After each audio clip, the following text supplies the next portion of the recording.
When a cavity on the chewing or occlusal surface of the tooth is evident, a filling is needed.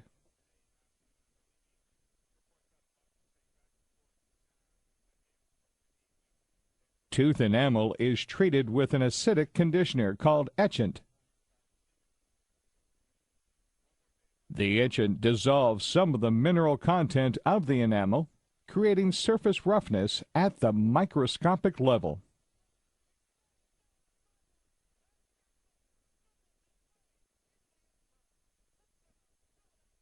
A frosted glass appearance of the treated surface appears after the etchant is introduced.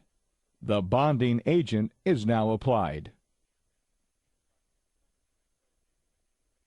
Bonding agent flows into the surface roughness, creating resin tags. When hardened with a special curing light, resin tags provide micromechanical attachment of the bonding agent to the etched enamel surface. Dental composite is then added incrementally to build the bulk of the restoration.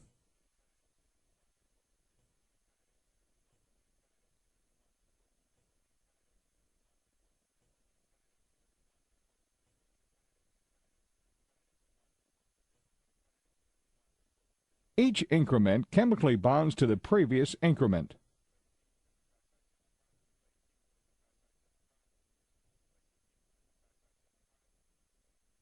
Composite fillings have both a micromechanical and chemical bond to the tooth to ensure its strength and durability.